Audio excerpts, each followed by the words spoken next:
नमस्कार साथियों, स्वागत है आप सभी का हमारे खुराना क्लासेस यूट्यूब चैनल पर। बीएसटीसी द्वितीय वर्ष के विद्यार्थियों के लिए आज जो गणित का पेपर होने जा रहा है, तो साथियों उसके लिए आपको तैयारी करनी है। और ये प्रश्न पत्र आपका 60 नंबर का होगा, जिसमें से आपको 24 नंबर लाना ज़रूरी होता है। इससे कम लाओगे तो आप लोगों के लिए बैक लग जाएगी। तो आज के इस मॉडल पेपर में हम चर्चा करेंगे और उन इम्पॉर्टेंट क्वेश्चनों की बात करेंगे जो आपको एग्जाम में मिल जाएंगे। चिंता नहीं करना है आपको किसी भी तरह की, क्योंकि मैं कई दिनों से देख पा रहा हूँ जो अब तक पेपर हुए हैं, हमारे 5 पेपर हुए हैं, उनमें ठीक ठाक स्कोर रहा है बच्चों का। तो आप लोग विश्वास बना करके जिस तरीके से मेहनत कर रहे हो उसी तरीके से मेहनत करते रहिए। साथ ही साथ आप हम लोग हमारे टेलीग्राम को जरूर ज्वाइन कर लें, ठीक है। वीडियो के डिस्क्रिप्शन बॉक्स में लिंक दिया गया है। और इस टेलीग्राम से जुड़ने का फ़ायदा ये है कि आपको रेट की इन्फॉर्मेशन मिलती रहेंगी, साथ साथ में आपको रेट की क्लासें भी मिलती रहेंगी और आपको निःशुल्क का बैच ज्वाइन कर दिया जाएगा। चिंता नहीं करना है किसी भी तरीके की, मैं पूरे प्रयास के साथ आपके साथ मेहनत करूंगा और मेहनत करवाऊंगा, ठीक है भाई। तो चलिए, पहला क्वेश्चन आपके लिए है। गणित में आपको चिंता नहीं करनी है, जहाँ पर भी अगर इस क्वेश्चन पेपर में कोई सवाल होगा तो मैं उसको समझाने का पूरा प्रयास करूंगा। पहला क्वेश्चन है आपका कि गणित सभ्यता एवं संस्कृति का दर्पण है, और ये परिभाषा रीट में भी कई बार पूछी गई है। गणित सभ्यता एवं संस्कृति का दर्पण है, ये स्टेटमेंट किसका है साथियों? ये स्टेटमेंट हागवेन का है, ठीक है भाई। हागवेन इस परिभाषा को कैसे याद रखेंगे कि भाई दर्पण लगा होता है गाड़ी, गाड़ी का मतलब बैन गाड़ी, बैन दर्पण शीशा लगा होता है ना, तो बैन आ गया तो हागवेन आप लोग कर देना। ओके, हो गया ना, परिभाषा याद हो गई। तो आपको एक परिभाषा जरूर पूछी जाएगी। मैंने आपको एक पहली क्लास आपको जो बताई थी गणित की प्रकृति एवं परिभाषाएं, पहली जो क्लास मैंने बताई थी आपको यूट्यूब पे यूनिट वाइज, उसमें आपको 5 परिभाषाएं या 6 परिभाषाएं, उनको आप लोग कंठस्थ याद कर लेना। उनमें से आपका एक प्रश्न जरूर आएगा, ठीक है, उन परिभाषाओं से। आगे बढ़ते हैं अगले प्रश्न पर कि विषमबाहु त्रिभुज में सममिति रेखा यानी अक्ष कितनी खींची जा सकती हैं? तो कितनी खींची जाएंगी, ध्यान रखना। समबाहु त्रिभुज की विषमबाहु की बात की जा रही है। विषमबाहु त्रिभुज के अंदर एक भी नहीं होती।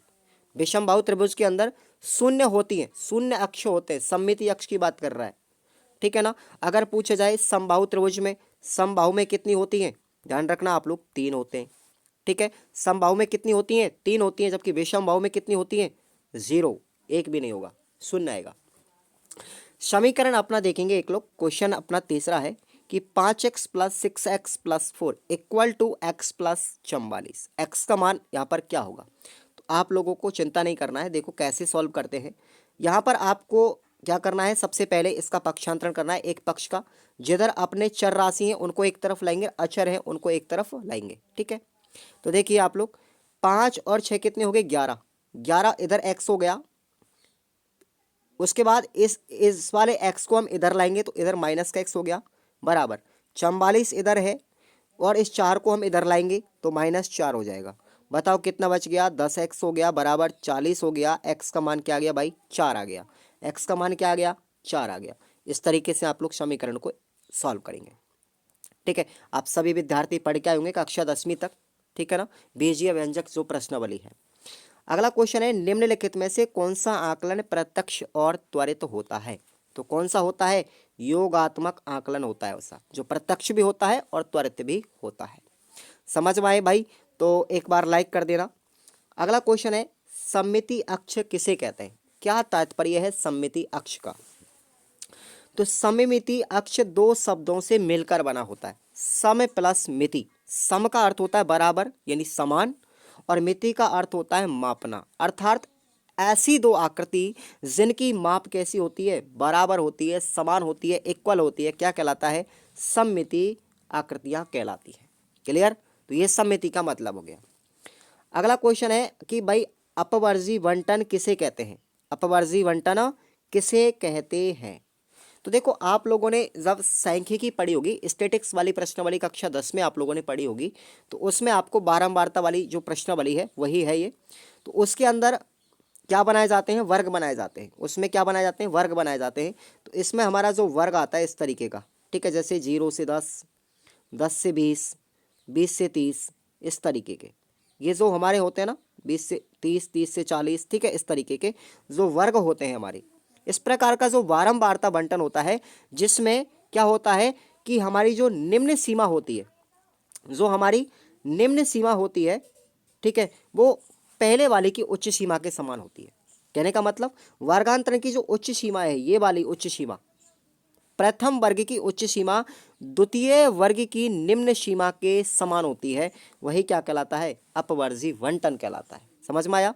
देख लो आप लोग, ये हमारी पहले वर्ग की निम्न सीमा है और ये हमारे दूसरे वर्ग की उच्च सीमा है, दोनों में समान अंतर है ना।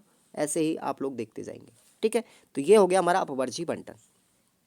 उसके बाद है हमें क्या ज्ञात करना है अगले क्वेश्चन में कि भाई 2/5 और 3/7 के बीच में कितनी संख्याएं होंगी। अगर दो भिन्नों की बात की जाए और दो भिन्नों के मध्य में या दो संख्याओं के मध्य में अगर कितनी संख्या होती है, उन संख्याओं की संख्या निकाली जाए, तो आप लोग एक ही काम करना, पहली संख्या प्लस दूसरी संख्या दोनों को जोड़ करके 2 का भाग दे देना। आपकी क्या निकल के आएगी, मध्य संख्या निकल के आ जाएगी। तो देखो इसमें 2/5 प्लस 3/7 इनको जोड़ा। सबसे पहले हमने इसके हरों का लैसा लिया, कितना हो गया 35, ठीक है, 2 का भाग चल ही रहा है। ऊपर हम करेंगे इसको सोल्व। तो देखो इसमें ये हो गया लैसे 35 हो गया इसका। अब हम लैसे 35 है, तो अब क्या करेंगे, इसको सॉल्व कर लेंगे। इसका आंसर कितना आएगा, 29/35 गुणा 70, इसका मतलब 29/70, ये आप लोग सॉल्व कर सकते हैं, ठीक है। अगला क्वेश्चन है अभिग्रहित का चुनाव करते समय किन किन बातों का ध्यान रखना जरूरी है। तो कौन कौन सी बात याद रखनी है, गणितीय संरचना में प्रयुक्त अभिग्रहित परस्पर पूर्ण रूप से स्वतंत्र होने चाहिए, पहली चीज। दूसरी है कि अभिग्रहित के अनुसार कोई भी कथन सत्य या असत्य दोनों सिद्ध नहीं होने चाहिए, या तो वो सत्य ही होगा या फिर असत्य होगा, दोनों कभी नहीं होने चाहिए। अभिग्रहितों को कभी भी स्वयं सिद्ध सत्य के रूप में नहीं चुनना चाहिए, कभी भी स्वयं सिद्ध कथन नहीं होने चाहिए। तो ये आपके अभिग्रहितों की क्या हो गई, बात हो गई। अगला क्वेश्चन है कि कंजक्चर को उदाहरण की सहायता से समझाइए, ठीक है। तो कंजक्चर वह कथन है जिसे हम अपने गणितीय और अनुभव अर्थात गणितीय अंतर्ज्ञान के आधार पर सत्य मानते हैं। कंजक्चर सत्य या असत्य दोनों हो सकता है, ठीक है, सत्य भी हो सकता है और असत्य भी हो सकता है। साथ ही यदि हम इसे सिद्ध भी कर सकें तो यह एक प्रमेय के रूप में होता है। प्रतिरूपों को देखने और बुद्धिमत्तापूर्ण गणितीय अनुमान लगाने के लिए गणितज्ञ प्राय कंजक्चर का प्रयोग करते थे। तो ये आपको याद रखना। अब अथवा में आपको एक क्वेश्चन याद रखना है, प्रत्युदाहरण क्या है इसको समझाइए। प्रत्युत्तर उदाहरण वाला जो सब प्रश्न है वो आपको याद करना है। हम आगे बढ़ते हैं अगले क्वेश्चन पर। भिन्न तथा परिमेय संख्याओं में अंतर लिखिए। अब भिन्न में क्या अंतर, भिन्न किसे कहते हैं, भिन्न की क्या विशेषताएं होती हैं और परिमेय की संख्याओं की क्या विशेषताएं होती है, दोनों में अंतर है। बहुत मूल अंतर आपको मैं बताने जा रहा हूँ। भिन्न क्या होती हैं कि वे संख्याएं जिनको a/b के रूप में लिखा जा सकता है, ठीक है। जबकि परिमेय संख्या क्या होती हैं, जिनको p/q के रूप में लिखा जा सकता है। लेकिन एक चीज याद रखना, हर का मान कभी भी 0 नहीं होना चाहिए। अगर हर का मान 0 लिख दिया, ठीक है, तो वो क्या बन जाएगा, अनंत बन जाएगा, और अनंत कोई संख्या नहीं होती, ठीक है। तो इसलिए और p और q हमेशा किस में बिलोंग करने चाहिए, एक इंटीजर के रूप में बिलोंग करने चाहिए। इसका मतलब एक प्राकृतिक संख्या होना चाहिए, ठीक है। उसके बाद भिन्न की बात करें तो भिन्न को अंश तथा हर के रूप में लिखते हैं, अंश तथा हर के रूप में लिखते हैं। भिन्न का मान सदैव या तो 0 होगा या फिर धनात्मक होगा। ऋणात्मक कभी भी ऋणात्मक मान कभी नहीं आएगा भिन्न का, ये याद रखना आप लोग, ठीक है। भिन्न को संख्या रेखा पर, अगर भिन्न को एक संख्या रेखा दे रखी है तो उसको हमेशा किधर लिखेंगे, दाईं ओर लिखाएंगे, क्योंकि आप जानते कि भिन्न का मान तो ऋणात्मक कभी नहीं होता, ठीक है, 0 से लेकर के पॉजिटिव की तरफ चलती है। जबकि परिमेय संख्याओं का मान धनात्मक और ऋणात्मक और शून्य भी हो सकता है, क्योंकि परिमेय संख्याओं को तो हम संख्या रेखा पर नेगेटिव टू पॉजिटिव या पॉजिटिव टू नेगेटिव किधर भी शो कर सकते हैं। अंतर समझ में आ रहा है। सभी परिमेय संख्याएं भिन्न नहीं होती, याद रखेंगे इस चीज, मूल अंतर है। कई बार रीट में पूछा गया है, परिमेय संख्याएं भिन्न नहीं हो सकती, लेकिन एक भिन्न यानी सभी भिन्न जो होती है वो परिमेय संख्या होती है। आया समझ में, सभी परिमेय संख्याएं कभी भिन्न नहीं होती, लेकिन सभी भिन्न जो है वो परिमेय संख्याएं 101% होती है। समझ में आया मूल अंतर। चलिए आगे हम बात करते हैं। अथवा में क्वेश्चन है आपको, 1/4 और 1/2 के बीच में 5 परिमेय संख्याएं। अब परिमेय संख्याएं निकालने का फॉर्मूला मैं आपको बता दूं यहाँ पर किस तरीके से निकालेंगे कि भैया 1/4। अब इसकी परिमेय संख्या अगर आपको निकालनी है तो क्या करेंगे बताओ मुझे। ये आप लोग बताने से यहाँ कोई फायदा नहीं हो रहा, आप लोग अपनी सीरीज में देख लेना, आपको मिल जाएगा प्रश्न। ठीक है भाई, चलिए जब मैं आपको रेट में गणित पढ़ाऊंगा ना तो आपको समझ में आएगी फिर ये सारी चीज़ें। फिलहाल के लिए आप लोग सीरीज में देखें।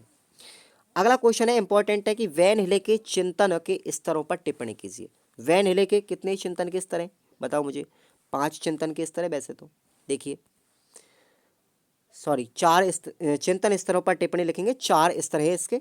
पहला है कि विद्यार्थियों के चिंतन स्तर आयु पर निर्भर नहीं होकर के अनुभव पर निर्धारित होते हैं। ये स्तर क्रमिक होते हैं, जैसे जैसे बच्चे की समझ बढ़ती जाती है उनका स्तर भी आगे बढ़ता जाता है। बच्चों को एक स्तर से दूसरे स्तर तक पहुंचने में बहुत सारे अनुभवों की आवश्यकता होती है, जिनमें वो आकृतियों की विशेषता, संबंध की सक्रियता रूप में भाग लेता है। और चौथा पॉइंट है, सिखाने के लिए बच्चों की समझ के स्तर के अनुरूप ही भाषा होनी चाहिए। अगला जो प्रश्न है अपना, ये आप लोग सब जानते हो कि भुजाओं के आधार पर और कोणों के आधार पर त्रिभुज कितने प्रकार के होते हैं।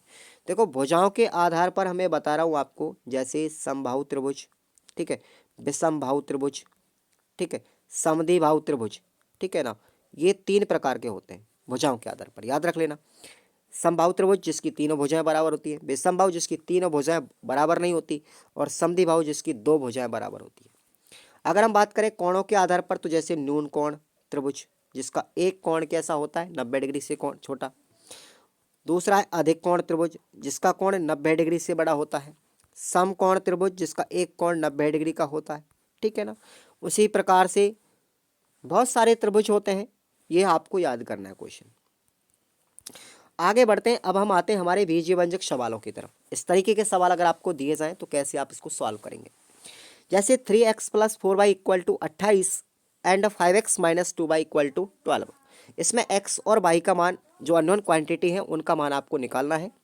तो सबसे पहले आप इन दोनों समीकरणों को लिखेंगे और किसी भी एक अचर जो चर राशि है उसका मान आप लोग क्या करेंगे, निर्धारित करेंगे। कैसे करना है तो देखिए आप लोग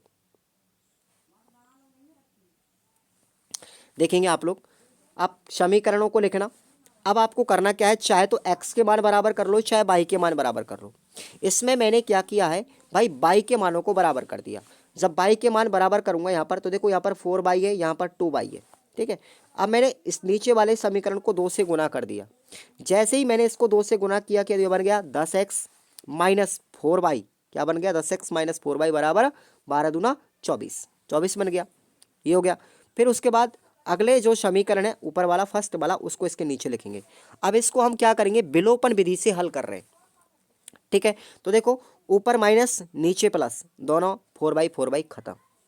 क्या बच गया भाई, अब ये क्या जोड़ने पर है, इनके जोड़ने पर बात की जा रही है, क्योंकि मैंने इसमें अब यहाँ पर चिन्ह नहीं बदले क्योंकि मैं जोड़ रहा हूँ ना इनको, इसलिए अगर माइनस करता तो चिन्ह बदल जाते। अब क्या हो गया, इधर 13x बच गया, इधर कितना हो गया 52। तो x का मान क्या निकल गया 4। अब 4x का मान निकल के आया भाई, ध्यान रखना आप लोग। अब क्या करेंगे हम, 4 निकल के आया। अब इस x के मान को इस किसी भी समीकरण में से दोनों में से एक में रख दो उठा के। जैसे ही मैंने रखा y का मान क्या आ गया 4, तो x और y के मान क्या आ गए 4 4 आ गए। इस तरीके से आप लोग हल करेंगे। अगला हमारा अथवा में क्वेश्चन है कि बीजगणित चिंतन क्या है, इसको समझाना है आपको बीजगणित चिंतन को।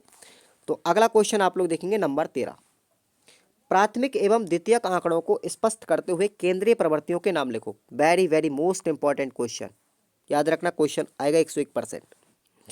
तो देखेंगे प्राथमिक आंकड़े कैसे होते हैं, ये कच्चे माल की तरह होते हैं, ये मौलिक भी होते हैं और ये आंकड़े उद्देश्य के सदैव अनुकूल होते हैं।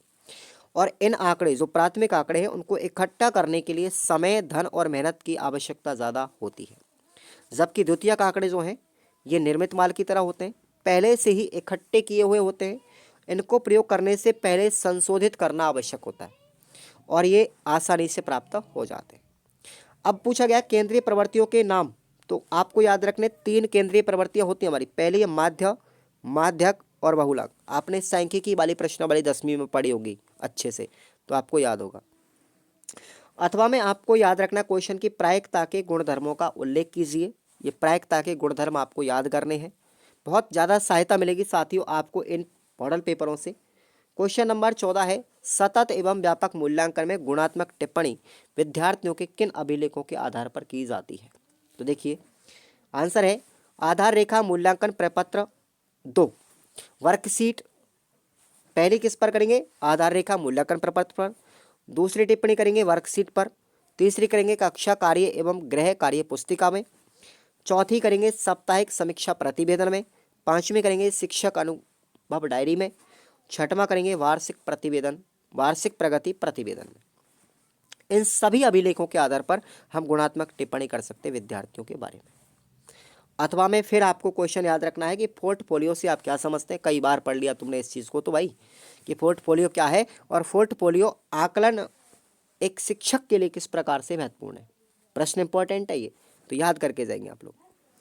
हमारा 15वां क्वेश्चन आता है एक सरल ब्याज का।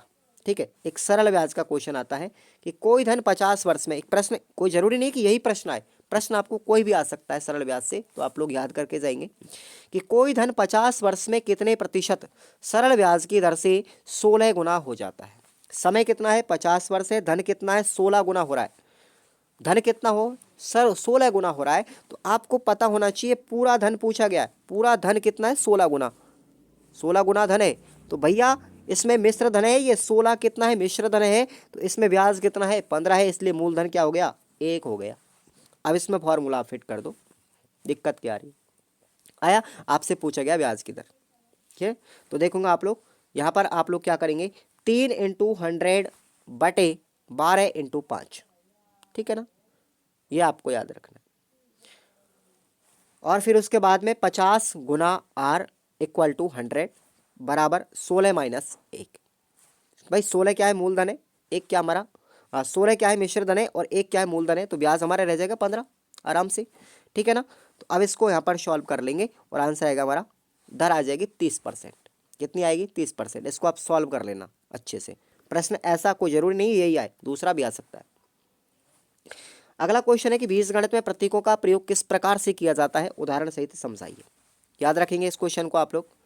क्वेश्चन नंबर 16 है कि दो त्रिभुज किन किन परिस्थितियों में सर्वांग सम हो सकते हैं, यानी सर्वांग समता के नियम यहाँ पर पूछे गए हैं।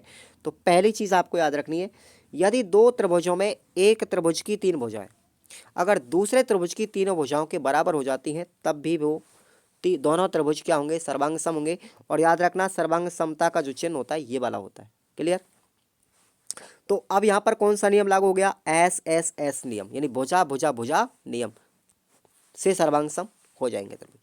दूसरा नियम है, यदि एक त्रिभुज की 2 भुजाएं और एक बीच का कोण यदि दूसरे त्रिभुज की 2 भुजाएं और बीच के कोण के बराबर होता है, तो वो दोनों त्रिभुज कैसे होंगे? सर्वांग सम होंगे।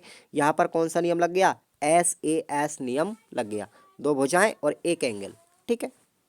तीसरा नियम क्या कहता है कि यदि 2 त्रिभुजों में एक त्रिभुज की एक भुजा और उसके दोनों सिरों पर बनने वाले कोण यदि क्रमशः दूसरे त्रिभुज के बराबर हो, तो वो भी त्रिभुज क्या होंगे? सर्वांग सम होंगे। कहने का मतलब हो गया ए एस नियम यहाँ पर लागू हुआ। एक त्रिभुज के 2 कोण और एक भुजा दूसरे त्रिभुज के दोनों कोण और भुजा के बराबर है, तो सर्वांग सम कहलाएंगे। चौथा सर्वांग समता का नियम है कि जब दो समकोण त्रिभुजों में एक त्रिभुज का कर्ण एक भुजा दूसरे त्रिभुज के कर्ण और संगत भुजा के बराबर हो, तो दोनों त्रिभुज सर्वांग सम कहलाते हैं। यहाँ पर नियम लगता है RHS नियम कहलाएगा। चारों नियम आपको याद रखने हैं। अब हम आते हैं हमारे सवाल पर। देखिए अथवा में प्रश्न याद रखना है, इस तरीके का आपको पूछा जाएगा कि एक घनाभ की लंबाई 50 सेंटीमीटर, चौड़ाई 20 सेंटीमीटर और ऊंचाई 15 सेंटीमीटर है, तो घनाभ का पृष्ठीय क्षेत्रफल क्या होगा? आपको गणित के फॉर्मूले बहुत इंपॉर्टेंट हैं, आप लोगों को याद कर रहे हैं। हमारी सीरीज में कई सारे फॉर्मूले दे रखे हैं। तो घनाभ का पृष्ठीय क्षेत्रफल का सूत्र आपको सबसे पहले याद रखना है कि 2 गुणा ब्रैकेट बंद कर देंगे आप लोग, लंबाई गुना चौड़ाई प्लस चौड़ाई गुना ऊंचाई प्लस ऊंचाई गुना लंबाई, और सीधा आपको इस फॉर्मूले में फिट कर देना है और आपका आंसर निकल के आ जाएगा भैया कितना? 4100 सेंटीमीटर स्क्वायर। क्षेत्रफल हमेशा किस में आता है? वर्ग सेंटीमीटर या वर्ग मीटर के अंदर आता है। अगले क्वेश्चन पर हम आते हैं। गणित में एल्गोरिथ्म की अवधारणा को समझाते हुए परिभाषित कीजिए। गणित में एल्गोरिथ्म की अवधारणा, इंपॉर्टेंट क्वेश्चन है ये, आप लोग पढ़ के जाना है, ठीक है। अब मैं बता देता हूँ इसको, अथवा मैं आपको प्रश्न याद रखना है। भाजकता के नियम, दो से भाजकता का नियम, 3 से भाजकता का नियम, 5 से भाजकता का नियम, 7 से भाजकता का नियम, 11 से भाजकता का नियम, इन नियमों को आप पढ़ के जाएंगे। प्रश्न भी आपसे इनसे बन सकता है, ये चीज़ भी आपको थोड़ा सा ध्यान में रखनी है। और गणित में एल्गोरिथ्म की अगर हम बात करें तो उसको सुनिए आप लोग।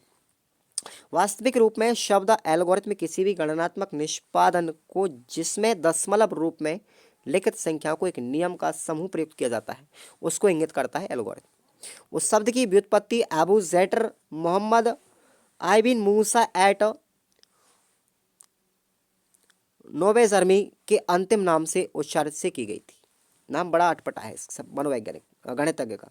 ये एक अरबी गणितज्ञ थे जिन्होंने दशमलव संख्याओं पर अंक गणित के 4 मूलभूत संक्रियाएं दी थी।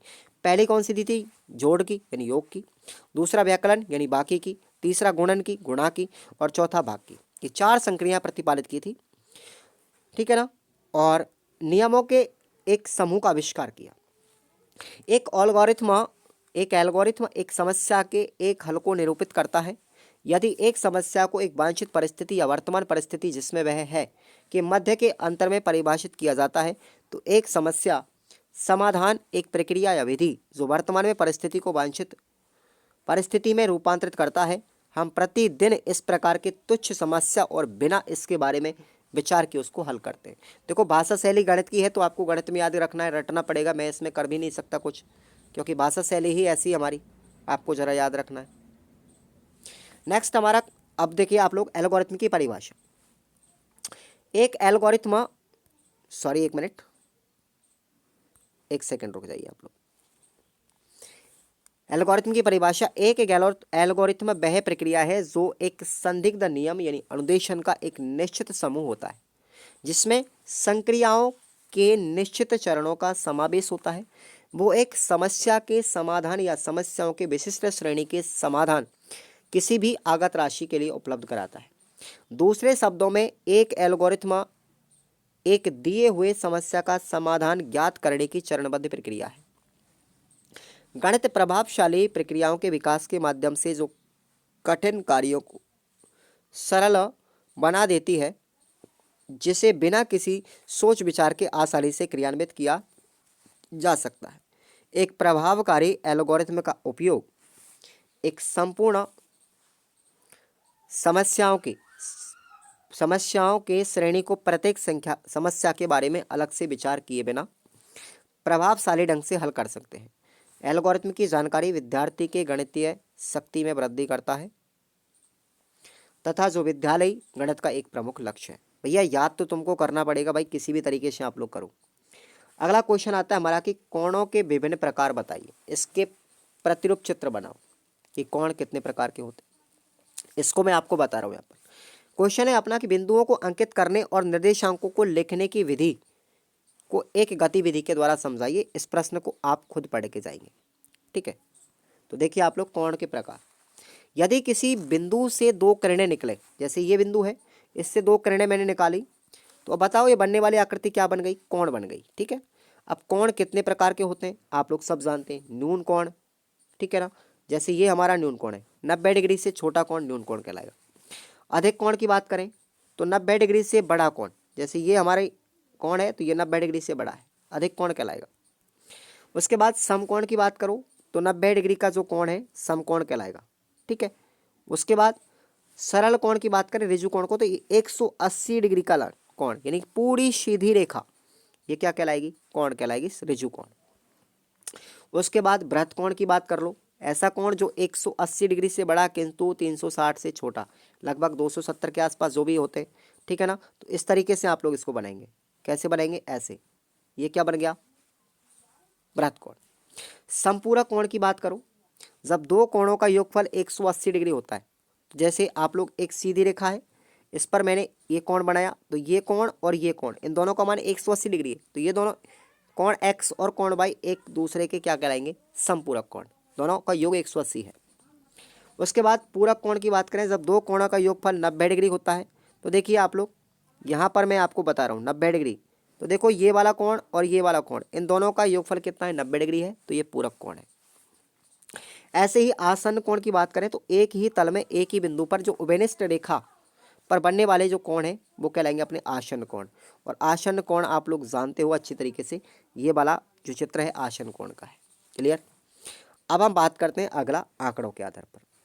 देखिए आप लोग, निम्न आवंटन आंकड़ों के आधार पर वृत्तीय चार्ट आपको बनाना है। चार्ट कैसे बनाएंगे, आपको इस तरीके का क्वेश्चन दिया जाएगा। तो अब हम आगे बात कर लेते हैं इसकी। अब एंगल बनाएंगे। सबसे पहले हम जानते हैं कि एक वृत्त जो होता है उसका टोटल मान कितना होता है, 360 डिग्री होता है। अब उसको हम एंगल के आधार पर डिवाइड करेंगे। प्रतिशत में आपको दिया गया है कि दाल बाटी जो है 55% विद्यार्थी पसंद करते हैं, खिचड़ी 25% पसंद करते हैं, सब्जी रोटी 15% करते हैं और 5% दाल चावल पसंद करते हैं। इन बच्चों का जो प्रतिशत है उसको हम एंगल के आधार पर वृत्तीय रूप में प्रदर्शित करेंगे। तो कैसे निकालना है, देखो 55% बच्चे क्या करते हैं, दाल बाटी खाते हैं। और टोटल आपको याद रखना है, क्या रखना है, सबसे पहले तो इसका भाग कितना हुआ, 55% है तो 11/20 आ गया। ठीक है ना। प्रतिशत को भिन्न में बदलने के लिए 100 का भाग दे देंगे तो 11/20 आ गया। अब 360 का केंद्रीय मान कितना निकलेगा, तो 11/20 को 360 से गुना कर दो, 198 डिग्री निकल के आएगा। ऐसे ही खिचड़ी वाले 25% है तो 1/4 हो गया, इसका कितना निकलेगा 360 का, 90 डिग्री निकलेगा।